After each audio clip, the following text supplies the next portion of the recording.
Olá, pessoal. Vamos dar início a mais uma resolução de exercício do livro de proteção de sistemas elétricos de potência, que é a nossa referência principal do curso de proteção de sistemas de energia, disciplina da Universidade Federal Rural do Semiárido.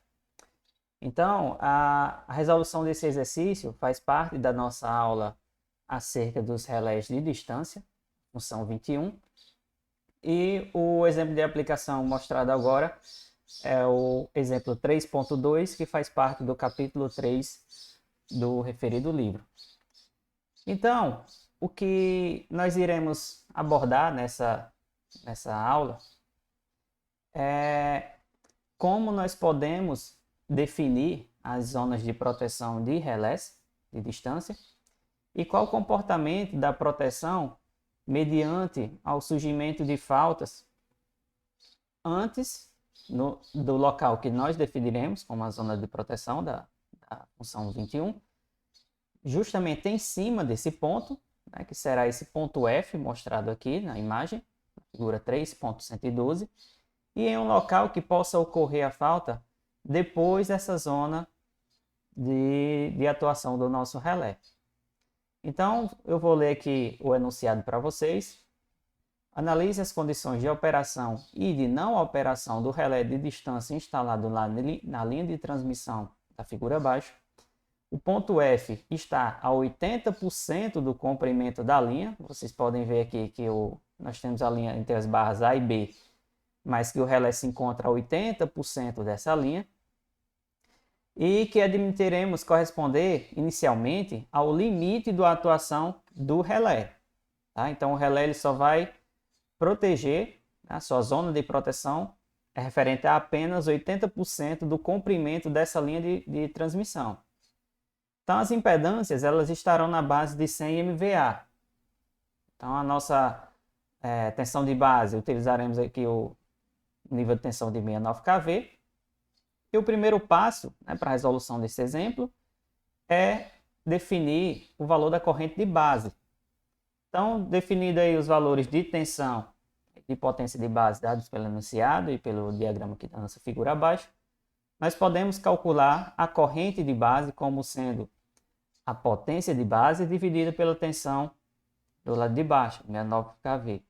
Então, nós teremos aí uma corrente de base de 836 amperes. Então, o nosso próximo passo, definido aqui a magnitude da nossa corrente de base, é definir o RTC do transformador de corrente que utilizaremos. Lembrando que neste caso específico, na aplicação do relé de distância, nós teremos duas bobinas, uma de operação e uma de restrição. De restrição, ela fará a leitura da tensão dessa linha de transmissão, no local em que iremos instalar o relé de distância, e teremos um transformador de corrente que fará a leitura dessa corrente que vai sair da nossa barra A em direção ao ponto de falta. Então, conhecido o valor da nossa corrente de base, e definido lá mediante a consulta da tabela, que nos possibilita ver qual a relação de transformação imediatamente superior ao valor que encontramos, a gente viu lá no capítulo 2 do livro que a relação de transformação, para esse caso, a mais interessante seria de 200. Tá? Então, teríamos aí 1.000, que é um valor na qual encontraremos de corrente nominal primária desse TC, que é imediatamente superior ao valor que encontramos, dividido por 5, que é a corrente nominal do TC no secundário do equipamento. Tá? Então, essa relação de transformação é 200. Tá? Então, esqueça esse ampere aqui, essa unidade aqui não está correta, tá? Não temos necessidade de colocar essa unidade aqui. Continuando aqui, nós iremos calcular agora o nosso RTP. Tá? Então, a nossa tensão secundário transformador na linha de transmissão está na base de 69. E a gente sabe que o secundário do TP ele também tem uma tensão nominal de 115, conforme vimos lá também no capítulo 2. Então, fazendo essa divisão aqui, nós teríamos aí uma relação de transformação de potência, ou de potencial, de 600. Tá? Então, novamente, esqueçam aqui essa unidade, né? Deve ter sido um erro de digitação. Mas agora nós temos aqui o nosso RTC e o nosso RTP. Tá? Então, nós poderemos agora ajustar, né, em nosso relé, com base nos nossos cálculos, quais seriam os valores das impedâncias, né, que nós iremos ajustar para definir se uma falta está ou não dentro da nossa zona de proteção. Então, o valor da corrente de curto-circuito no ponto F, ou seja, a 80% do comprimento da nossa linha de transmissão, cuja impedância foi dada, tá? Aqui é o valor completo da nossa impedância da linha de transmissão, que seria 0,12 com ângulo 70 graus em PU. E esse ZS aqui é a nossa impedância equivalente do sistema, né, considerando que ela está ajusante, na verdade, a montante, né, da nossa barra A. Tá? Então, aqui seria a impedância equivalente do sistema a montante da barra A. Então, nós já temos esses dois valores de impedâncias que já são suficientes para que a gente calcule a nossa corrente de curto-circuito no ponto F. Tá bom? Então, a nossa corrente de curto-circuito ela vai ser igual a 1, né, que seria referente a 1 PU, né, nossa tensão, dividida pela soma da impedância equivalente do sistema, mais 80% da impedância da nossa linha de transmissão. Seria justamente esse valor aqui abaixo. Então, realizando essa conta, nós vamos obter aí, em PU, um valor de 2,8855 com um ângulo de menos 70 graus PU. Só que nós já havíamos calculado o valor da corrente de base, que deu 836.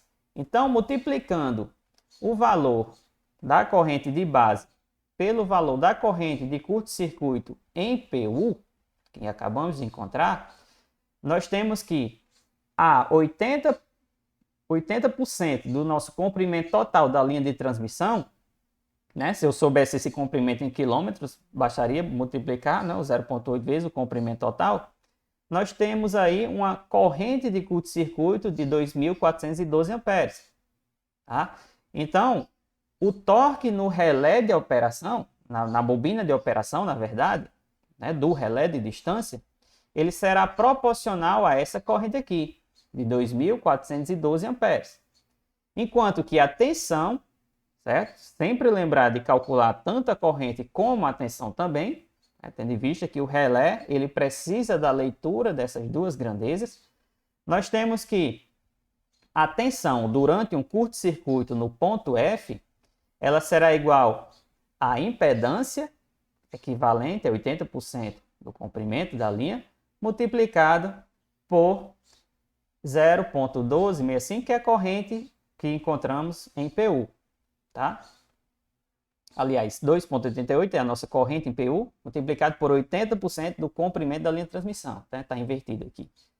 Tá bom? Então, nós encontraríamos aí um valor de 0,2921 PU. Como nós sabemos que a tensão de base é de 69, então isso seria equivalente aí a uma tensão de 20,1 kV. Então, o relé ele vai fazer a leitura desse nível de tensão e vou ter um torque proporcional a esse valor na minha bobina de restrição. Então, nesse caso, o torque do relé será proporcional a esse valor de tensão, 20,1 kV, né, ou seja, 20.100 volts, e a impedância vista pelo relé referida aos secundários dos TCs e TPs vale. Então, nosso Z primário, né, a gente tem o nosso nível de tensão, a gente tem o nosso nível da corrente de curto-circuito, a gente encontra aí um valor de impedância de 8,33. Só que referido ao secundário dos equipamentos, dos transformadores de medidas, né, nós temos que essa impedância referida ao secundário é igual ao valor que encontramos ao primário, multiplicada pela relação entre o RTC e o RTP. Então, referida ao secundário dos transformadores de medida, essa impedância equivale a um valor de 2,77 ohms. Tá?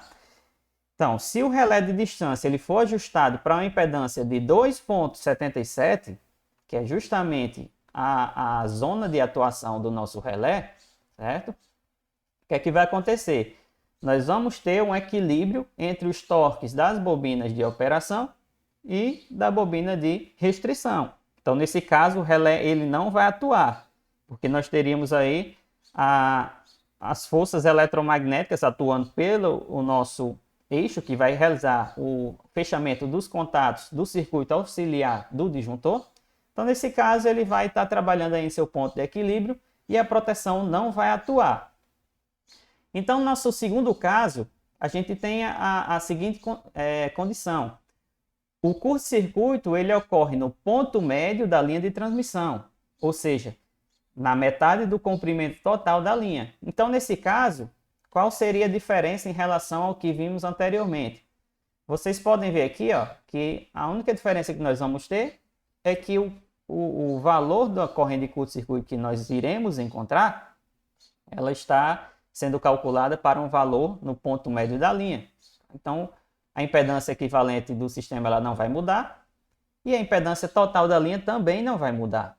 Tá? Então, realizando a conta, nós iremos encontrar um valor em PU de 3,24, que é justamente um valor maior do que o que encontramos no caso anterior.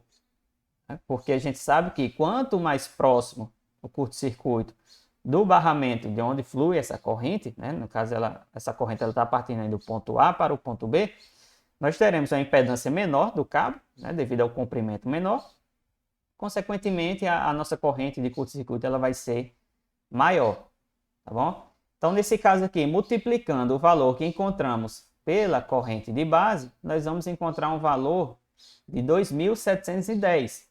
Então, realizando o mesmo procedimento para encontrar o valor da tensão, né? Como eu falei, a gente sempre tem que ter os valores de corrente e de tensão.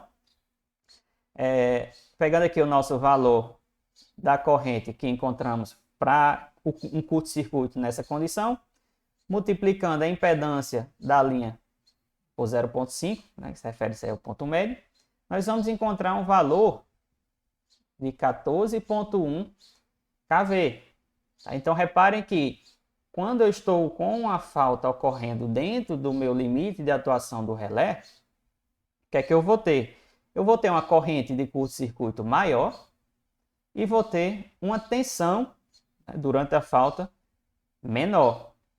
O que é que isso quer dizer na prática? Que lá na minha bobina do relé, nas minhas bobinas, na verdade, que são duas, eu vou ter um torque maior na minha bobina de operação, né, um torque maior nela do que o torque na minha bobina de restrição. Então, nesse caso, eu vou ter a atuação da minha proteção, tá? Isso é certeza. Porque esses valores aqui são no caso, a corrente ela é maior, né, do que a condição de equilíbrio e a tensão ela é menor.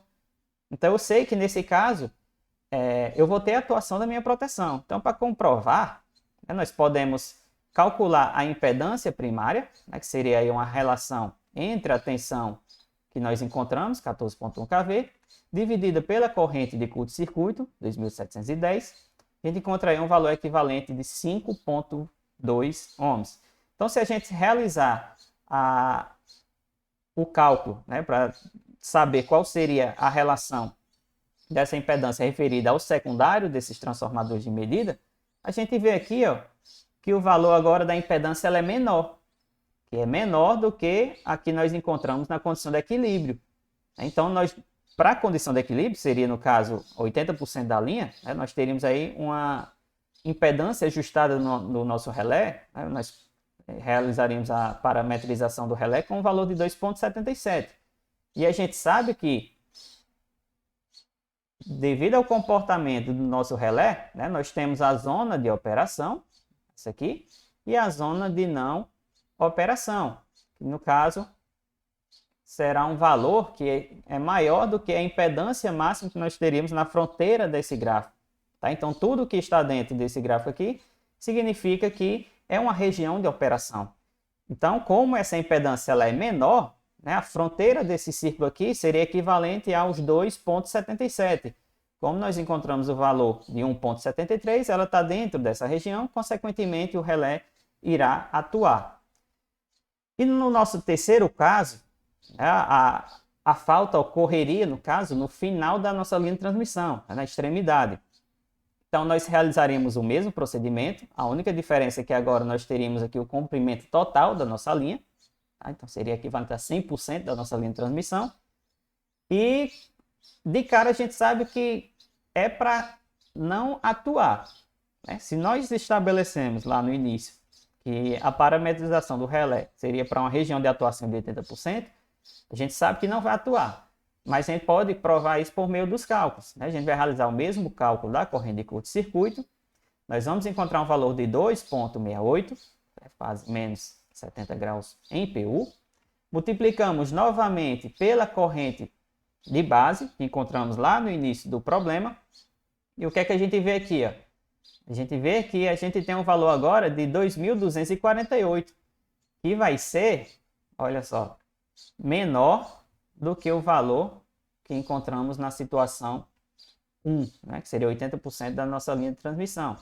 Se a gente for ver aqui em relação à tensão também, né, realizando o mesmo procedimento, aqui a corrente, 100% da linha, o valor da impedância da linha e tal, isso aqui vocês já viram nos dois passos anteriores, a gente obteria aí um valor de tensão de 23,5 kV. Então, nesse caso, né, se a gente fosse realizar uma análise das nossas bobinas, a gente tem uma bobina de restrição e a gente tem uma bobina de operação, e a gente sabe que a gente vai ter um eixo aqui, né, e um dispositivo, uma chave, né, que ela vai realizar o movimento aqui para cima e para baixo, a depender dos torques que são realizados por essas duas bobinas. Então aqui existe a possibilidade do fechamento da bobina auxiliar do disjuntor, certo? Aqui a gente tem as baterias. Então, para quem não assistiu a aula, né, de relés de distância, a gente precisa que a bobina de operação ela tenha um torque superior à bobina de restrição.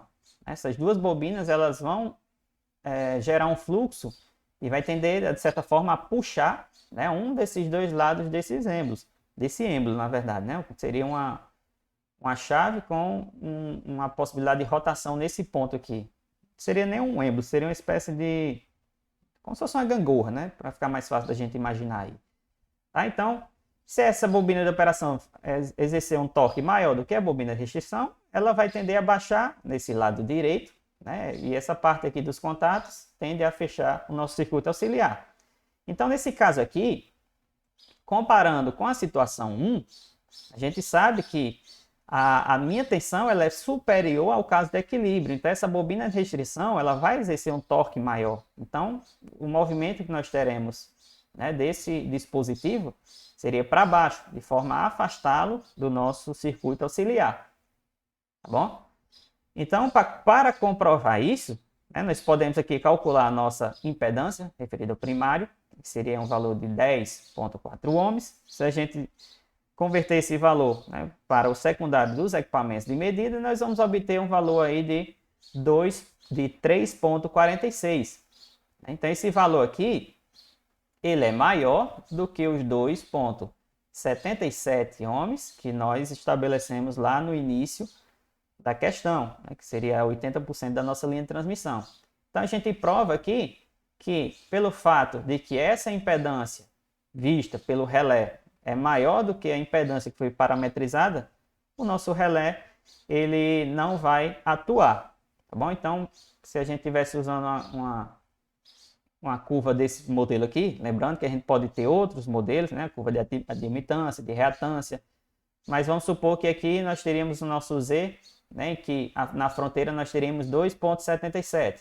Então, 3,46 está fora da nossa região de operação. Ela está na zona de não operação. Consequentemente, o nosso relé não irá atuar. Ok? Então, espero que vocês tenham compreendido a resolução dessa questão. Se tiverem alguma dúvida, podem entrar em contato por e-mail que a gente trata mais um pouco desse assunto. Ok? Então, tenham todos um bom dia e bons estudos.